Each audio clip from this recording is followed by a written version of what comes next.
আপনি যখন কারোর উপর জুলুম করেন, ওই মাজলুম আর আল্লাহর মাঝখানে কোনো ফারাক থাকে না। আল্লাহ ওই ফারাকের পর্দা উঠায় নেয়। বিষ্ণুই বলেন, ইত্তাকি দাওয়াতাল মাজলুম, তোমরা মজলুমের বদদোয়াকে ভয় করো, খবরদার। কারণ ফাইন্না লাইসা বাইনাহা ওয়া বাইনাল্লাহি হিজাব, তার আর আল্লাহর মাঝে কোনো পর্দা থাকে না। দোয়া করলেই ওটা আরশে যেয়ে কবুল হয়ে যায়। আল্লাহ তাআলার চারিপাশে অনেক পর্দা আছে। কেউ কেউ বলে 70,000 নূরের পর্দা। এই 70,000টা সহিহ হাদিস দ্বারা সাব্যস্ত না, কিন্তু অসংখ্য অগণিত পর্দা, এবং পর্দাও এটা নূরের পর্দা। আচ্ছা বলেন তো, জানলা দিয়ে বাইরের আলো ঠেকাতে আমরা দেয়ালে জানালায় কি লাগাই? পর্দা লাগাই। পর্দাটা কিসের তৈরি? মোটা কাপড়ের, যাতে করে ওই আলো না আসে। কিন্তু আল্লাহর চারদিকে যে পর্দা, ওই পর্দাটা কিসের? নূরের, আলোর। ওনার পর্দাই আলো দিয়ে তৈরি। সুবহানাল্লাহ বললেন না? বিষ্ণু বলেন, ইত্তাকি দাওয়াতাল মাজলুম, মজলুমের বদদোয়াকে ভয় করো। ফাইন্না লাইসা বাইনাহা ওয়া বাইনাল্লাহি হিজাব, কেউ যখন মজলুম হয়ে কেঁদে বদদোয়া করে, তার আর আল্লাহর মাঝে ওই পর্দা থাকে না। বদদোয়া করছে, ডাইরেক্ট কবুল। খবরদার আমার পেনাঙ্গের ভাইয়েরা, আমরা যেন জালিম না হই। In it's any form, operation in it's any form, যেই কোনো ভাবে, যেই কোনো ক্ষেত্রে, যেই কোনো ধরনের হইতে পারে জুলুম। কাউকে আপনি ছোট্ট কোনো কাজে ঠকালেন, বন্টন নীতিতে ঠকালেন, হ্যাঁ, জমি মেরে দিয়ে ঠকালেন, আমানত মেরে দিয়ে ঠকালেন, ইন ইটস এনি ফর্ম যদি জুলুম করে থাকেন, খবরদার। মজলুমের কান্না কখনো বৃথা যায় না। মজলুমের কান্না কখনো বৃথা যায় না। জীবনের কোনো না কোনো সময়ে এর প্রায়শ্চিত্ত আপনাকে করতে হবে। জীবনের কোনো না কোনো সময়ে এর প্রায়শ্চিত্ত করে আপনাকে মরতে হবে। তাহলে কোনো বিশ্বাসী কি জালিম হতে পারে? কারণ ইন্নাল্লাহা লা ইউহিব্বুল যালিমিন, আল্লাহ তাআলা জালিমদেরকে পছন্দ করেন না। তাহলে জুলুমের সাথে আমাদের কোনো সম্পর্ক আছে? হ্যাঁ, কোনো সম্পর্ক আছে?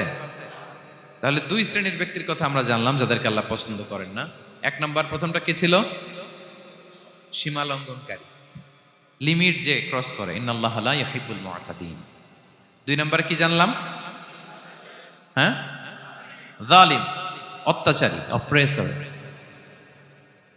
অপ্রেসরকে আল্লাহ তাআলা পছন্দ করে না। তাহলে এই দুইটারে আমরা নো বলে দিলাম আজকের এই কনফারেন্স রুমে। আওয়াজ করে বলেন তো সবাই, নো। এই লিমিট ক্রস আর জুলুম, নো, চলে গেছে, খালাস। এবার তিন নাম্বারে দেখি আল্লাহ কাদেরকে পছন্দ করেন। তিন নাম্বারে আল্লাহ তাআলা অহংকারী, দাম্ভিক লোককে পছন্দ করেন না। অহংকারী, আমাদের তো অহংকার নাই না? আছে? অহংকার আছে? কিসের অহংকার বলেন? টাকার, আর ক্ষমতার, আর সৌন্দর্যের, আর হ্যাঁ পাওয়ার, সোশ্যাল পাওয়ার। এই যে অহংকার, অহংকারের খাঁচা থেকে মুক্ত রাখো আমাদেরকে তুমি প্রভু হয়ে, পড়েন আমিন। এটা একটা ভয়ঙ্কর খাঁচা। আচ্ছা, অহংকার করার আমাদের আছে কি বলেন তো? কিছুই নাই। আল্লাহ বলে, ওয়া খুলিকাল ইনসানু দাঈফা, তোমাদেরকে আমি দুর্বল করে তৈরি করছি। আমরা দুর্বল, শুধু দুর্বল না, দুর্বলের ঘরের দুর্বল। আমার বাপ ছিল দুর্বল, আমার দাদা ছিল দুর্বল, আমরা 14 গোষ্ঠী কি? হাল আতা আলাল ইনসানি হিনুম মিনাদ দাহরি লাম ইয়াকুন শাইআম মাযকুরা। আল্লাহ বলেন, একটা সময় ছিল উল্লেখ করার মতো তোমার কিছুই ছিল না। আজকে তো এত লম্বা চোরা মানুষ, আমরা কিছুই ছিলাম না। আমার বর্তমানে বয়স চলে 36, 37। তা আজ থেকে 37 বছর আগে আমি কি ছিলাম? আমার অস্তিত্বই ছিল না। আমার কোনো নাম ছিল না, আমার কোনো গ্রাম ছিল না, আমার কোনো অ্যাড্রেস ছিল না, আমার কোনো পরিচিতি ছিল না। আজ থেকে আরো 37 বছর পরে একটু খেয়াল করেন তো, এখন তো 37, আরো 37 ধরেন বাঁচলাম। এরপরে আমি দুনিয়া, দুনিয়া থাকবে কিন্তু আমি নাই। আজকে কার জন্য আটকে আছে দুনিয়ার কাজ বলেন তো? আপনার দাদার জন্য? আপনার নানার জন্য? তো আপনাকে লাগে কেন? আপনাকে লাগে? লাগে না তো আমাকে।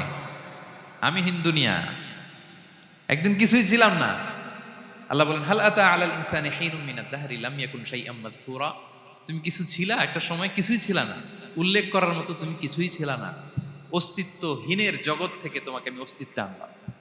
তোমার বাবার পৃষ্ঠদেশ থেকে তোমার মায়ের গর্ভাশয়ে আমি তোমাকে ফেললাম, সেখানে আমি আল্লাহ তোমাকে একটু একটু করে তিলে তিলে বড় করলাম। 9 মাস 10 মাস পরে মায়ের পেট থেকে দুনিয়াতে তুমি আসলে। দেখেন তো দুনিয়ায় আসার পরে আমাদের অবস্থাটা কি? কাপড় নাই, চোপড় নাই, এভাবে চলে আসছি। আসার পরে কেউ যদি মুখে খাবার তুলে দেয় তাইলে খাইতে পারি, হ্যাঁ, তাও লিকুইড খাবার, এদিক দিয়ে দিলে এদিক দিয়ে পড়ে যায়, খালি মুছতে হয়। মেহমান একজন এসে আদর করে কোলে নিচে পেশাব করে দিছি ভরাইয়া, আছে না নাই? হয়েছে না এরকম? আদর করে একটা কোলে নিছেন, এখনই না ডায়াপার আসছে মিয়া, আজ থেকে 10 বছর আগে এগুলো ছিল নাকি? প্যাম্পাস ডায়াপার ছিল, এই কাঁথা টাতা নিয়ে কোলে নেওয়া লাগতো, তারপরে দিছে ওদিক দিয়ে, জামা টামা ভিজে শেষ। ইভেন রাসূল সাল্লাল্লাহু আলাইহি ওয়াসাল্লামের কোলেও এরকম বাচ্চারা পেশাব করে দিছে, এরকম হাদিস আছে। আদর করে মায়েরা বাবারা আসলেই তো তার বাচ্চাকে রাসূল সাল্লাল্লাহু আলাইহি ওয়াসাল্লাম কোলে দিতেন, পেশাব করে দিতেন। তো কার কোলে উঠছে এটাও জানি না, পেশাব করে ভরাই দিচ্ছে, পেশাব পায়খানা করে শয়লাভ। লিকুইড দিলে খেতে পারি, শক্ত কিছু খেতে পারি না। এই তো আমার ক্ষমতা। যে একজন যে বললেন ক্ষমতার অহংকার, এই তো ক্ষমতাটা তো এতটুকু। এরপরে যখন জোয়ান হয়েছে, এখন তো জোয়ান, এখানে একটা ভূমিকম্প হইলে কি অবস্থা হবে বলেন তো জোয়ানদের? হ্যাঁ, কাঁপতে কাঁপতে সব শেষ। একটা ভূমিকম্প, একটা তুফান হলে ওটার বিরুদ্ধে দাঁড়াতে পারি না। একটা তুফান, রাস্তায় টায়ার পাংচার হলে লাফ দিয়ে উঠি। ক্ষমতা আমার নাকি ক্ষমতার অহংকার? কি দুর্বল আমরা, হ্যাঁ? কুকুর আমাদেরকে কামড় দিলে আমরা কুকুরের কামড়ও দিতে পারি না, ঠিক কিনা? মশা যে কামড়া, এটা ধরতে না পারলে কিছু করতে পারি? কামড় মাইরা দিছে দৌড়। বল্লা পোকা এসা যদি কামড় দিয়ে দৌড় দিয়ে কিছু করতে পারেন? তো কিসের ক্ষমতা আপনার? এরপর আবার যদি 70-80 বছর হায়াত পাই, আবার আগের মতো যেখানে বসি ওইখানেই ডাইরেক্ট, আছে না নাই? বয়স যখন 80 হয়ে যায় আর থাকে শরীরের কন্ট্রোল, আবার যেখানে বসে ওইখানেই পেশাব পায়খানা। খাবার দিলে খাইতে পারি, পিঠটা বাঁকা হয়ে কুজু হয়ে গেছে, এর নাকি আবার অহংকার? সাজে অহংকার, সাজে অহংকার, সাজে একজনের। আওয়াজ করে বলতে হবে, তিনি কে? 3 নম্বরে অহংকার, দাম্ভিককে আল্লাহ পছন্দ করেন না। প্রিয় ভাইরা, আল্লাহ বলেন কারুনের ঘটনাকে আল্লাহ এখানে এনেছেন। আল্লাহ বলেন ইন্না কারুনা কানা মিন কওমি মূসা। কারুন ছিল মুসা আলাইহিস সালামের কওমের লোক, মুসা আলাইহিস সালামের কাজিন ছিল মূলত। কারুন নামে একজন সম্পদশালী ছিল। মিশরের রাজধানী কায়রো থেকে 100 কিলো দূরে ফাইয়ুম নামে একটা জেলা আছে, ওখানে তার বাড়িঘর। আমি দেখে এসেছি, কয়েকবার গিয়েছে। তো ফাবাগা আলাইহিম, সে মানুষের উপর চড়াও হলো। ওয়া আতাইনাহু মিনাল কুনুজি মা ইন্না মাফাতিহাহু লাতানু বিল উসবাতি উলিল কুওয়া। আল্লাহ বলেন এই কারণকে আমি এত সম্পদ দিয়েছি, এত বেশি ছিল তার সম্পদগুলো যে সে আলমারির ভিতরে রাখতো। ওই আলমারির যে চাবি হইতো, এই চাবিগুলোরে ওজন করার জন্য, কাঁধে নেওয়ার জন্য 10 জন পেশি শক্তি পুরুষ লাগতো। আলমারি রাখার জন্য না, কি রাখার জন্য?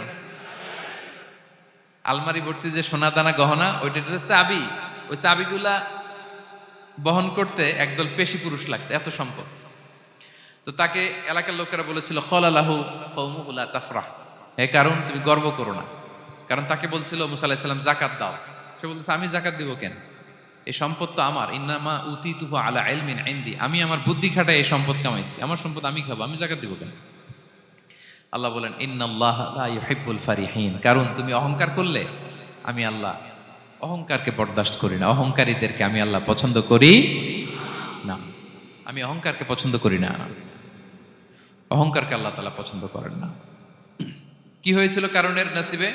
আল্লাহ বলেন ফাখাসাফনা বিহি ওয়া বিদারিহিল আরদ ফামা কানা লাহু মিন ফিআতি ইয়ানসুরুনাহু মিন দুনিল্লাহ ওয়া মা কানা মিনাল মুনতাসিরিন।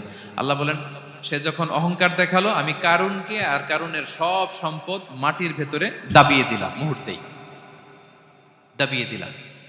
সহিহ বুখারীতে এসেছে ইয়াতাজালজালু ফিল আরদ, প্রতিদিন 1 বিঘত করে কারুন জমিনের ভিতরে যেতেই থাকবে, যেতেই থাকবে, যেতেই থাকবে কিয়ামতের আগ পর্যন্ত।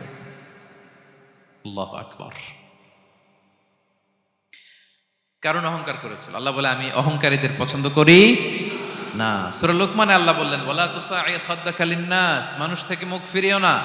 ওয়ালা তামশি ফিল আরদা মারাহা, জমিনে অহংকার ভরে হেঁটো না। ইন্নাল্লাহা লা ইউহিব্বু কুল্লা মুখতালিন ফখুর, আল্লাহ তাআলা অহংকারীদেরকে, দাম্ভিকদেরকে পছন্দ করেন না। এই যে আমি বলছি যে 7 শ্রেণীর লোককে আল্লাহ পছন্দ করেন না, এটা আমার মন গড়া বানানো কথা। প্রতিটি কথার পেছনে কোরআনের যুক্তি আছে। কোরআনে আল্লাহ তাআলা বলছেন আল্লাহ অহংকারীদেরকে পছন্দ করেন না। ইংরেজিতে কি বলে? ইগো আছে আমাদের, হ্যাঁ? ইগো, এটারে ছেড়ে ফেলতে হবে, অহংকার করা যাবে না। আমার প্রিয় ভাইয়েরা, একটু মনোযোগী হন।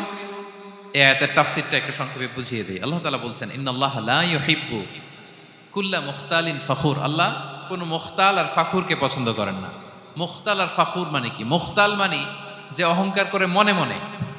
কিছু লোক আছে ভিতরে ভিতরে নিজের বড় মনে করে, বাইরে বলে না বা বলার সাহস পায় না, কিন্তু ভিতরে ভিতরে ভাবে আমি কোন হনুরে। কি বলে? আমি কোন? আমি তো বড়, আরে আমার চেয়ে বড় বেশি জানে নাকি কেউ? আমার চেয়ে কিছু পারে নাকি? আমি তো, কিন্তু এটা মুখ দিয়ে বলে না, ভিতরে ভিতরে আছে না নাই? এদেরকে আরবিতে বলে মুখতাল। কি বলে? মুখতাল। আরেকজন ফাখুর, সে শুধু ভিতরে না, এটা প্রকাশ্যে বলে বেড়ায়। এটা আরো ডেঞ্জারাস। ফাখুর, সে আরো খারাপ। সে প্রকাশ্যে তার অহংকার প্রদর্শন করে, বলে বেড়ায় যে আমি বড়, আমি বড়, আমি বড়। এই আমি বড় কথাটাই সবচেয়ে ভয়ঙ্কর। আমি বড় কথাটাই সবচেয়ে ভয়ঙ্কর। নিজে যাকে বড় বলে বড় সে, লোকে যাকে বড় বলে বড় সে হয়। আমার প্রিয় পেনাঙ্গের ভাইয়েরা, নিজেকে বড় মনে করা এটা শয়তানের স্বভাব। কার স্বভাব? বিনয়ী হওয়া এটা নবীদের স্বভাব। আল্লাহ তাআলা ফেরেশতাদেরকে বলেছিলেন উসজুদু লি আদম, তোমরা আদমকে সিজদা দাও। ফাসাজাদাল মালাইকা কুল্লুহুম, সবাই সিজদা দিল ইল্লা ইবলিস, কে ছাড়া? ইবলিস ছাড়া। সে নিজেকে বড় মনে করেছিল, শয়তান। কিভাবে? সে লজিক খাটাইলো আল্লাহর সাথে। সে লজিক দিয়ে আল্লাহর বলে আল্লাহ ক্বালা আনা খায়রুম মিনহু, আল্লাহ আমি কেন সিজদা দেব? আমি তো আদমের চেয়ে শ্রেষ্ঠ, আমি বড়। আল্লাহ বলতেছে তুমি বড়? কেমনে বড়? শয়তান বলে খালাকতানি মিন নার, আপনি আমারে বানাইছেন কি দিয়ে? আগুন দিয়ে। ওয়া খালাকতাহু মিন তিন, আর আদমকে বানিয়েছেন মাটি দিয়ে। কি দিয়ে? মাটি দিয়ে। আগুনের ধর্ম দাউ দাউ করে উপরের দিকে কি করে? ওঠে, আর মাটি ঢিলা রেখে দিলে নিচে পড়ে যায়। তো সে যুক্তি দিয়ে বলতেছে আল্লাহ ঊর্ধ্বগামী কোন জিনিস তো নিম্নগামী কোন জিনিসের কাছে মাথা নোয়াতে পারে? যুক্তি, মনে রাখবেন, যুক্তি সব জায়গায় খাটে। আপনার অফিসের যে বস, মালয়েশিয়ান ভাষায় বসরে কি বলেন আপনারা? ওকে, তোকে। এই আপনার তোকের সামনে যে আপনি লজিক খাটাইলে হবে? বস যেটা বলে ওইটাই ফাইনাল। তো আল্লাহ তাআলা আদেশ করেছিলেন সেজদা করার। সে সেজদা করলেই ভালো করতো, কিন্তু সে যুক্তি দিল আল্লাহ আমি শ্রেষ্ঠ, তাকে বানাইছেন মাটি দিয়ে, আমারে বানাইছেন আগুন দিয়ে, আমি কেন মাথা নত? আমি বড়। আমি বড় বলার সাথে সাথে দৃশ্যপট পাল্টাই গেল। আল্লাহ বলে বের হ, ফাখরুজ, বের হ, তুমি অভিশপ্ত, তুমি লানত প্রাপ্ত, তোমার স্থান হবে জাহান্নাম। তুমি নিজেকে বড় মনে করেছো, তাইলে বড় মনে করা এটা শয়তানের স্বভাব। কার স্বভাব? তা আমরা নিজেকে বড় মনে করব কখনো? আরো জোরে বলেন, করব? বিষ্ণু ঈসা ইসলাম নিজে নিজে ছোট থাকতে চাইতেন। তিনি দোয়ায় বলতেন আল্লাহুম্মা জাআলনি ফি আইনি সাগীরা ওয়া ফি আ'য়ুনিন নাসি কাবীরা। আল্লাহ আমার চোখে আপনি আমারে ছোট বানান, আল্লাহ মানুষের চোখে আপনি আমারে বড় বানান। বিশ্বনবী নিজের চোখে নিজে ছোট থাকতেন, কিন্তু গোটা বিশ্বের মানুষের চোখে বড় হয়েছেন না? কত বড়? রাফা'না লাকা যিকরাক। আল্লাহ বলে আমি যেখানে অতটুক পর্যন্ত উঠাইছি আপনারে। কোন নবীর নিচে উপরে? কথা বলেন, কোন নবীকে শেষ পর্যন্ত উঠাইছে? সুবহানাল্লাহ। নবী হে আমি যদ্দূর আপনার উঠাইছে অদ্দূর, ওই পর্যন্ত নিয়ে গেছে সাক্ষাতের জন্য। সুবহানাল্লাহ। প্রত্যেক নামাজে বিশ্বনবীর উপর দুরূদ আছে না নাই? কিয়ামত পর্যন্ত বিশ্বনবীর প্রতি ভালোবাসা আমাদের পক্ষ থেকে আছে না নাই? আছে। আল্লাহ তাআলা ওনাকে বড় করেছেন। এজন্য নিজের চোখে আমরা নিজে ছোট থাকবো। আপনি যদি বড় হন এটা মানুষ বলবে। কে বলবে? নাকি আপনিই বলবেন? বলা যাবে না। এবং বিষ্ণু ঈসা ইসলাম কিছু টেকনিক আমাদের শিখিয়েছেন, কিছু টেকনিক আমাদের জানিয়েছেন। এই কাজ করলে তোমরা অহংকার থেকে মুক্ত থাকতে পারবে। এর মধ্যে একটা হচ্ছে আগে আগে সালাম দেওয়া। তিনি বলেন আল বাদিউ বিসসালামি বারিউম মিনাল কিবর, যে আগে আগে সালাম দেয় তার হৃদয় থেকে আল্লাহ অহংকার তুলে নেয়। আগে সালাম দিয়ে পারবেন? ফোন করলেই আগে কি বলবেন? বাসায় ঢুকেই আগে কি বলবেন? স্ত্রীকে আগে সালাম দিবেন, বন্ধুকে আগে সালাম দিবেন, বাসার কাজের লোকটাকে আগে সালাম দিবেন, আপনার ড্রাইভারকে আগে সালাম দিবেন, বাসার দারোয়ানটারে আগে সালাম দিবেন। ফকির একটা আসলে আপনি সালাম দিয়ে ফেলবেন। পারবেন? হৃদয় থেকে অহংকার ফেলে দিবে কে? আগে আগে আমরা সালাম দিব। এবং তার চেয়ে ভয়ঙ্কর কথা হচ্ছে বিষ্ণু ইসলাম বলেন যে লা ইয়াদখুলুল জান্নাতা মান কানা ফি কলবিহি মিসকালু হাব্বাতি খারদাল মিন কিবর, যার হৃদয়ে সরিষার দানা পরিমাণ অহংকার থাকে, ওই ব্যক্তি কশিনকালেও আল্লাহর জান্নাতে প্রবেশ করার সুযোগ পাবে না, কশিনকালেও পাবে না। এর কারণ অহংকার আল্লাহর চাদর। অহংকার কার চাদর? আল কিবরিয়া রিদাই ওয়াল আযামাতু ইজারি। আল্লাহ বলে অহংকার আমার চাদর, বড়ত্ব আমার লুঙ্গি। যে এগুলো ধরে টান দেয় তারে আমি জাহান্নামে নিক্ষেপ করব। ফালা উবালি, আই ডোন্ট কেয়ার, আমি ওদিকে কেয়ার করি না, আমি তারে জাহান্নামে ফেলবো।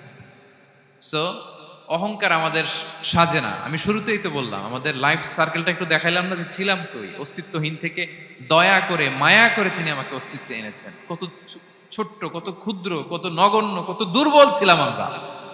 আবার যৌবনের একটা পিরিয়ড কাটিয়ে, যৌবনের সময় তো কতটা দুর্বলতা বললাম, আবার সে দুর্বল, মানে দুর্বল থেকে দুর্বল। এই হচ্ছে আমাদের লাইফ স্টোরি, লাইফ হিস্ট্রি। তাহলে অহংকার আমাদের সাজে। অহংকার তার সাজে যার কোনো ক্ষয় নাই, যার কোনো লয় নাই, যার কোনো অভাব নাই। হ্যাঁ, গোটা বিশ্ব তার মুখাপেক্ষী, তিনি কারো মুখাপেক্ষী না, ঠিক কিনা? গোটা বিশ্ব তার কাছে ঠেকা, তিনি কারো কাছে ঠেকা না, ঠিক কিনা? গোটা বিশ্ব তাদের সার্ভাইভালের জন্য তার প্রতি মুখ থুবড়ে পড়ে থাকে, তিনি কারোর জন্য বসে থাকা লাগে। অহংকার সাজে তার। আর এই আল্লাহর অহংকারের চাদর ধরে যে টান দেয়, আল্লাহ বলে ওরা আমি জাহান্নামে ফেলবো, আর তাদেরকে আমি পছন্দ করি না। আল্লাহ তাআলা অহংকারীদেরকে পছন্দ করেন না। তাহলে অহংকারকেও আমরা না বলে দিব, নো বলবো, নো। আওয়াজ করে বলেন নো। শুধু মুখে মুখে নো নাকি অন্তর থেকে? এই তো আজকের দিওয়ান কুলিয়ার বাইরে ফেলে দিছে আমরা অহংকার। কি বলেন পেনাঙ্গের ভাইরা? আর অহংকার করব? আপনি বিনয়ী হন। মান তাওয়াদা তারাফা, বিষ্ণুই বলেন যে নিচু হয় আল্লাহ ওর টাইনা উঁচু করে। আপনি বিনয়ী হবেন, আল্লাহ আপনার উঁচু করবে। আর আপনি উঠতে চাবেন, এক থাপ্পড় মেরে জমিনে আল্লাহ মিশাই দিবে। এজন্য বড়ত্ব, দাম্ভিকতা এটা আল্লাহর পোশাক, আমরা যেন তার পোশাক ধরে টান না দেই। এই পয়েন্টটা কি সবার কাছে ক্লিয়ার? আচ্ছা, কয়টা গেল? এক নম্বরে কি ছিল? হ্যাঁ, সীমা লঙ্ঘনকারীকে আল্লাহ তাআলা পছন্দ করেন না। দুই নাম্বার, এই তো মনে রাখছেন, মাশাআল্লাহ, অনেক এনার্জেটিক অডিয়েন্স, খেয়াল রাখছে। আর শুরুতে বলছিলাম তো, মনে রেখে দিছে এজন্য যে ধরবে তো মাঝখানে। আচ্ছা, জালিমকে আল্লাহ পছন্দ করেন না। এইমাত্র যেটা বললাম, তিন নাম্বার, অহংকারী ব্যক্তিকে আল্লাহ পছন্দ করেন না। চার নাম্বার হচ্ছে অপচয়কারী বা অপব্যয়কারী। অপচয়কারী বা অপব্যয়কারী, এই শ্রেণীর ব্যক্তিকে আল্লাহ তাআলা পছন্দ করেন। আল্লাহ বলেন কুলু ওয়াশরাবু ওয়ালা তুসরিফু, তোমরা খাও পান করো, কিন্তু ওয়ালা তুসরিফু, তোমরা অপব্যয় করো না। ইন্নাহু লা ইউহিব্বুল মুসরিফিন, আল্লাহ তাআলা অপব্যয়কারীকে পছন্দ করেন না। অপচয়, প্রয়োজন নাই তারপরেও খরচ, অপ্রয়োজনীয় খরচ, এটা আল্লাহ পছন্দ করেন না। ইভেন কি দানের ক্ষেত্রেও, আপনি যে দান করবেন, এখানেও ভারসাম্যপূর্ণ দানের কথা বলা হয়েছে। আল্লাহ বলছেন ওয়াল্লাযীনা ইযা আনফাকু লাম ইউসরিফু ওয়া লাম ইয়াকতুরু ওয়া কানা বাইনা যালিকা কাওয়ামা, যারা দান করে, দানের ক্ষেত্রে কৃপণতাও করে না, আবার সব দিয়ে দেন। যেমন আপনার ছেলের স্কুলের বেতন দিতে হবে, ফ্যামিলির খরচ আছে, এটা আছে সেটা আছে, কিন্তু আপনি বেতনে সব দিয়ে দিলেন একজনকে, তো আপনি চলবেন কেমনে? দেয়া যাবে না। ভারসাম্যপূর্ণ হয় নাই, ভারসাম্যপূর্ণ হইতে হবে। তাহলে অপচয়টা আল্লাহ তাআলা পছন্দ করেন না। এবং বিষ্ণু ইসা ইসলাম বলেছেন কুলু ওয়াশরাবু, খাও পান করো, ওয়া তাসাদ্দাকু, দান করো, ওয়ালবাসু, যা মনে চায় পরিধান করো। ভালো পোশাক পরিধান করে আপনি আল্লাহ শুকর করবেন, কোনো অসুবিধা নেই, কিন্তু শর্ত হচ্ছে মা লাম ইউখালিতুহু ইসরাফ, এটার মধ্যে কোনো ধরনের অপচয় অপব্যয় থাকতে পারবে, আও মাখিলা, অথবা বড়ত্ব থাকতে পারবে না। তাহলে 4 নম্বরে আমরা জানলাম যে অপচয়কারীকে আল্লাহ তাআলা পছন্দ করেন না। শুধু এখানেই শেষ না, আল্লাহ তাআলা অপচয়কারীকে শয়তানের ভাইয়ের সাথে তুলনা করেছেন। কার ভাই? আল্লাহ বলেন ওয়ালা তুবাযযির তাবযীরা, তোমরা অপচয় করো না, কারণ ইন্নাল মুবাযযিরিনা কানু ইখওয়ানা শায়াতিন। অপচয়কারী কার ভাই? ওয়া কানা শাইতানু লিরাব্বিহি কাফুরা, শয়তান তার প্রভুর ব্যাপারে অকৃতজ্ঞ। তাহলে আমরা জানলাম অপচয়কারী কার ভাই। আচ্ছা বলেন তো, বুঝে শুনে উত্তর দিন, যিনি শয়তানের ভাই উনি নিজেও একটা কি? বলে ফেলছেন আপনারাই, আমি আর কি বলবো। যারা আল্লাহ শয়তানের ভাই বানাইছে ও নিজেও একটা কি? তাহলে এটা যেন আমরা না করি। আমরা যেন পরিমিতি বোধ যেন আমাদের ব্যয়ের ভেতরে থাকে। এই আয়াতগুলোতে আমরা দুইটা শব্দ পাই, একটা ইসরাফ আর একটা তাবযীর। ইন্নাল্লাহা লা ইউহিব্বুল মুসরিফিন, আর জায়গা ওয়ালা তুবাযযির তাবযীরা। দুটোই হারাম পেনাঙ্গের ভাইয়েরা। পার্থক্যটা কি? পার্থক্য হচ্ছে ইসরাফ মানে হচ্ছে বৈধ বা হালাল কোনো ক্ষেত্রে প্রয়োজনাতিরিক্ত ব্যয় করা। হালাল হালাল, কিন্তু আপনি অতিরিক্ত খরচ করছেন। বাসায় আম লাগবে 2 কেজি, কয় কেজি? 2 কেজি হলে সুন্দর খাওয়া যায়, নিয়ে আসছেন 10 কেজি, কয় কেজি? 3 দিন পরে এগুলো পচে টচে নষ্ট হয়েছে, অপচয় হয়েছে না? কিন্তু আম কিনা হালাল না হারাম? আম খাওয়া হালাল না হারাম? তাহলে এই যে হালাল জিনিসে প্রয়োজনাতিরিক্ত যে খরচ করছেন এটাকে বলে ইসরাফ, এটা নিষেধ। আরেকটা আল্লাহ যেটা আরো ভয়ঙ্কর, শয়তানের ভাই বানাইছে আল্লাহ যে কারণে, ওটার বলে তাবযীর। ওটা কি? তাবযীর হচ্ছে অবৈধ বা হারাম কোনো ক্ষেত্রে প্রয়োজনাতিরিক্ত ব্যয় করা। এমনি কাজটা হারাম। এমনি কাজটা কি? বলেন তো, মদ খাওয়া কি? এখন ট্রাক ভর্তি করে মদ নিয়ে আসছেন। নাচানাচির অনুষ্ঠানে ফান্ডিং করা কি? অশ্লীলতা, নৃত্য প্রদর্শন, এরকম একটা প্রোগ্রাম হবে নারীদের, এটাতে ফান্ডিং করাটা কি? হারাম। এখানে আপনি হাত খুলে দান করছেন, এটার বলে তাবযীর। তাহলে ইসরাফও হারাম, তাবযীরও হারাম। দুইটার মধ্যে বেশি হারাম হচ্ছে তাবযীর, যে তাবযীরের কারণে আল্লাহ তাআলা তাকে শয়তানের ভাই বলেছেন। তাহলে অপচয়ের সাথে আমাদের কোনো সম্পর্ক। আমরা একটু গলা ফাটিয়ে অপচয়কে নো বলে দিব, আওয়াজ করে বলেন নো। আজকে থেকে আর কোনো অপচয় নাই, আজকে থেকে অপচয় নাই। বিষ্ণুনবী সাল্লাল্লাহু আলাইহি ওয়াসাল্লাম একবার আম্মাজান আয়েশা রাদিয়াল্লাহু তাআলা আনহার ঘরে ঢুকলেন।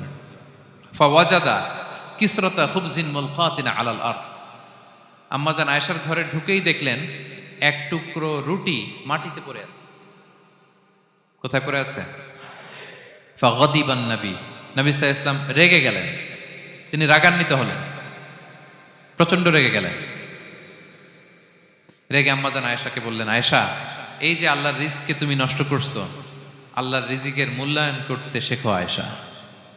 কোনো ঘরে যদি আল্লাহর রিজিক আসে আর ওই রিজিককে যদি মূল্যায়ন করা না হয়, তাহলে সেই রিজিক আর এই ঘরে আসে না। কারণ এই রুটিটা খেয়েই তো তুমি বেঁচেছিলা, ঠিক কিনা? আজকে আমরা যেই রুটিটা, যেই ভাতগুলো ফেলে দিয়ে ডাস্টবিনে, এতটুকু খাইলে আমার কাশ্মীরের ভাইরা বেঁচে যাবে, এতটুকু পাইলেই আমার ফিলিস্তিনের ভাইরা বেঁচে যায়, এতটুকু পেলেই ওই ডাস্টবিনে মারামারি করে যারা খাবার খোঁজে ওরা বেঁচে যায়, ঠিক কিনা? এজন্য বিষ্ণু সাল্লাল্লাহু আলাইহি ওয়াসাল্লাম রেগে গেলেন। বিষ্ণু সবসময় রাখতেন না, রেগে বললেন, আয়েশা, আল্লাহর নেয়ামতের কদর করো, তোমার ঘরে রিজিক আসলে ওটার যদি মর্যাদা না দাও, এই রিজিক তোমার ঘরে আর ঢুকবে না। নট নেসেসারি শুধু খাবারের ক্ষেত্রে, যে কোনো ক্ষেত্রে অপচয় যেন না হয়, অপচয় অপব্যয় যেন না হয়। আমরা অনেক সময় করে ফেলি, খেতে বসলে অনেক খাবার নিয়ে ফেলি, অর্ডার করতে গেলে দোকানে অনেক অর্ডার করে ফেলি, রেস্টুরেন্টে, কিন্তু এই খাবারগুলো নষ্ট করা যাবে না। ডাস্টবিনে যেন না যায় আপনার কারণে। আপনি কি করবেন? লেফট ওভার ফুড সাথে করে বঙ্গুজে নিয়ে আসবেন। আপনারা তো বঙ্গুজ বলেন নাকি? পেনাঙ্গে কি বলে? বঙ্কুজ। হ্যাঁ, টেক অ্যাওয়ে বা বঙ্কুজ বললে ওরা বঙ্কুজ দিবে, নিয়ে আসবেন, বাসায় এনে রাতে খাবেন, তারপরের দিন খাবেন, অথবা কাউকে দিয়ে দিবেন, কিন্তু খাবার নষ্ট করা চলবে। কারণ ইন্নাল্লাহা লা ইউহিব্বুল মুসরিফিন, আল্লাহ তাআলা অপচয়কারীকে পছন্দ করেন। কথাটা কি বুঝতে পেরেছেন সবাই? আচ্ছা, কয়টা গেল? আর বাকি রইল কয়টা? 5 নাম্বার, খেয়ানতকারী। আমানতের খেয়ানত যে করে, বা বিশ্বাসঘাতক আমানতের খেয়ানত যে করে। অনেক লম্বা কথা, আমি যেহেতু সময় কম শেষ করে দিচ্ছি। ইন্নাল্লাহা লা ইউহিব্বুল খাইনিন, আল্লাহ তাআলা খেয়ানতকারীকে পছন্দ করেন। বিশ্বাসঘাতকতা যে করে, আল্লাহর কথা বাদ দেন, আমাদের সমাজে বলেন কেউ যদি বিশ্বাসঘাতকতা করে আমরা পছন্দ করব? করব না, তাকে কেউ পছন্দ করে না। ইন্নাল্লাহা লা ইউহিব্বু মান কানা খাওয়ানান আসিমা, পাপী খেয়ানতকারীকে আল্লাহ পছন্দ করেন না। এবং মুনাফিকের আলামত রাসূল সাল্লাল্লাহু আলাইহি ওয়াসাল্লাম বলেছেন, কি দেখে মুনাফিক চিনবা? তিনি বলেছেন 3 জিনিস দেখে মুনাফিক চিনবা। এক, ইযা হাদ্দাসা কাযাবা, মুনাফিক কথা বললে মিথ্যা বলে। কথা বললে কি করে? ওয়া ইযা ওয়াআদা আখলাফা, ওয়াদা করলে খেলাফ করে। 3 নম্বরে ওয়া ইযা আতুমিনা খানা, মুনাফিকের কাছে আমানত রাখলে খেয়ানত করে। আমানতের খেয়ানত, এটা মুনাফিকের আলামত। শুধু মুনাফিকের আলামতই না, এটা কিয়ামতের একটা আলামত। আল্লাহ বলেন, ইন্নাল্লাহা ইয়া'মুরুকুম আন তুআদ্দুল আমানাতি ইলা আহলিহা, আল্লাহ তাআলা আদেশ করেছেন আমানতের যে হকদার তার হাতে তার আমানত পৌঁছে দাও। আদেশটা কার? সবাই বলুন, আদেশ কার? আল্লাহ। আমানতের খেয়ানত এটা মুনাফিকের আলামত এবং কিয়ামতের আলামত। এক বেদুইন এসে রাসূল সাল্লাল্লাহু আলাইহি ওয়াসাল্লামকে বলল, ইয়া রাসূলুল্লাহ মাতা সাআ, কিয়ামত কবে হবে? কি কবে হবে? কিয়ামত কবে হবে? রাসূল সাল্লাল্লাহু আলাইহি ওয়াসাল্লাম বললেন, ইযা দুইয়াতিল আমানাতু ফান্তাযিরিস সাআ, যখন আমানতের খেয়ানত শুরু হবে সমাজে তখনই কিয়ামত হবে। সে বলল, ইয়া রাসূলুল্লাহ কাইফা ইদাআতুহা, আমানতের খেয়ানত আবার কেমনে হয়? সহজ সরল মানুষ, আমানতের খেয়ানত হয় কেমনে? বিষ্ণু বললেন, ইযা উসিদাল আমরু ইলা গায়রি আহলিহি ফান্তাযিরিস সাআ, যে লোক যেই কাজের যোগ্য নয় তাকে যখন সেই কাজে বসিয়ে দেয়া হবে তখনই কিয়ামত হয়ে যাবে। এখন এটা আছে না নাই সমাজে বলেন? হ্যাঁ, যে যেই কাজের যোগ্য না সেই কাজ সে পায় না। সবাই বলেন তো, যে যেই চেয়ারে বসার যোগ্যতা রাখে না ওই চেয়ারে সে বসে কি বসে না? নেতা হওয়ার যোগ্যতা নাই, নেতা হয়ে গেছে। পদের যোগ্যতা নাই, পদ পেয়ে গেছে। চাকরির যোগ্যতা নাই, ওই যে উপর থেকে ফোন আসছে, ফোনের ঠেলায় চাকরি হয়ে গেছে। দেশেরও 12টা বেজে গেছে। এইভাবেই আমানতের খেয়ানত হয়। প্রিয় ভাইরা, আমানত ব্যাপারটা অনেক বড়। অনেকে মনে করে, আপনারা কি বোরিং হয়ে যাচ্ছেন? আর অল্প, আর ম্যাক্সিমাম 10 মিনিটস। প্রিয় ভাইরা, আমানত এই ব্যাপারটা অনেক বড়। অনেকে মনে করে, একজন আমার কাছে একটা মোবাইল রেখে গেছে, বলছে ভাই এই মোবাইলটা আগামী সপ্তাহে এসে নিয়ে যাবে। তো অনেকে মনে এইটাই শুধু আমানত, অনেকে ভাবে। বা 10,000 রিঙ্গিট রেখে বলল 3 দিন পরে এসে আমি টাকাটা তোমার কাছ থেকে নিব। তো আপনি দিয়ে দিলেন, এটা তো আমানতদার হলেনই। কিন্তু শুধু এতটুকু আমানত নয় প্রিয় ভাইয়েরা আমার। আল্লাহ তাআলা আমাদেরকে যা দান করেছেন তার সবই আমানত, সবকিছুই আমানত। এই যে আমাকে আল্লাহ জ্ঞান দিয়েছেন, এই জ্ঞানটা আমানত। যাদেরকে আল্লাহ পরিচিতি দিয়েছেন, পরিচিতি এটা আমানত। আমার অর্থ, আমার সন্তান, আমার ক্ষমতা, আল্লাহর দেয়া প্রতিটি নেয়ামতই আমানত। এবং এই আমানতের ব্যাপারে আল্লাহ তাআলা জিজ্ঞেস করবেন। আপনি একটা প্রতিষ্ঠানের প্রধান, এই প্রতিষ্ঠান আপনার কাছে আমানত। আপনি মসজিদের সভাপতি, এই মসজিদ আপনার কাছে আমানত। আপনি চেয়ারম্যান, এই ইউনিয়ন পরিষদটা আপনার কাছে আমানত। কি বলেন? আপনি MP, member of the parliament, এই নির্বাচনী এলাকাটা আপনার কাছে আমানত। আপনি রাষ্ট্রপ্রধান, পুরো রাষ্ট্রের প্রতিটি ইঞ্চি আপনার কাছে কি? এই আমানতের খেয়ানত যখন হবে, বিষ্ণু বললেন তখনই কিয়ামতের অপেক্ষা করো। ফান্তাযিরিস সাআ, কিয়ামত হয়ে যাবে। তাহলে খেয়ানতকারীকে আল্লাহ তাআলা পছন্দ করেন না, আমানতের খেয়ানতকে পছন্দ করেন। আর আমানত এটা ব্যাপক বিষয়। আমার জ্ঞান, আমার ক্ষমতা, আমার পরিচিতি, আমার সন্তান, আমার স্ত্রী, সবকিছু আমানত। এবং এগুলোর ব্যাপারে আল্লাহ তাআলা আমাদেরকে জিজ্ঞেস করবেন। কয়টা গেল? তাহলে খেয়ানতকে আমরা নো বলে দিব। আওয়াজ করে বলেন নো। একটার সাথে আমাদের সম্পর্ক নেই। 6 নম্বরে হচ্ছে ফাসাদ সৃষ্টিকারী, বিশৃঙ্খলা সৃষ্টিকারী। সমাজে যারা বিশৃঙ্খলা সৃষ্টি করে তাদেরকে আল্লাহ পছন্দ করেন না। আল্লাহ বলেন, ইন্নাল্লাহা লা ইউহিব্বুল মুফসিদিন, আল্লাহ তাআলা ফাসাদ সৃষ্টিকারীদেরকে কখনো পছন্দ করেন না। সমাজে নানাভাবে, সামাজিকভাবে ফাসাদ, রাজনৈতিকভাবে ফাসাদ, অর্থনৈতিকভাবে ফাসাদ, এই যত ফাসাদ বিশৃঙ্খলা আছে এগুলোর হোতা যারা, তাদেরকে আল্লাহ পছন্দ করে না। নানাভাবে দেখবেন যে সমাজে অনেকে ফাসাদ সৃষ্টি করে। আমাদের বাংলাদেশে কিছুদিন আগে কাঁচামরিচের দাম বেড়ে গেছে না? কেমনে বাড়লো? নিশ্চয়ই কেউ সিন্ডিকেট করছে, নিশ্চয়ই কেউ মজুদদারি করছে, নিশ্চয়ই এখানে কেউ ফাসাদ তৈরি করছে, ঠিক কিনা? প্রতিটি সেক্টরে আপনি খুঁজে দেখবেন ফাসাদ, হ্যাঁ, মারামারি, বিশৃঙ্খলা, ফাসাদ। এই কিছুদিন আগে এক নির্বাচনের প্রার্থীকে ধরে পিটাইছে, সবাই দেখলাম আমরা, তাই না? এটা ফাসাদ হয়েছে না? বিশৃঙ্খলা হয়েছে না? এই আপনি যদি ধরে ধরে বলেন, পরিবারে, সমাজে, রাষ্ট্রে, অর্থনীতিতে, বাজারে, প্রতিটি জায়গায় ফাসাদ আছে না নাই? আল্লাহ তাআলা বলেন ইন্নাল্লাহা লা ইউহিব্বুল মুফসিদিন, এই ফাসাদ সৃষ্টিকারীকে আল্লাহ তাআলা পছন্দ করে না। মদিনাতে এই যে টিকিটের দাম, সুন্দর কথা বলছেন, টিকিটের দাম বাড়ায় যারা দেয়, সেম গোস টু দেম, তাদেরও একই কথা, ফাসাদ সৃষ্টিকারী আর মুফসিদুন। এই যে আমাদের হাজিদের এত টাকা লাগে কেন? 50,000 টাকার টিকিট হয়ে গেছে কয় লাখ? 2 লাখ, কয় 1 লাখ।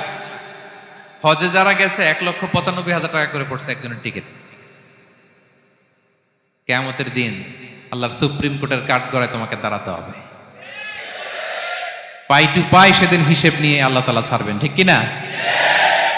সেদিন হবে আসল খেলা।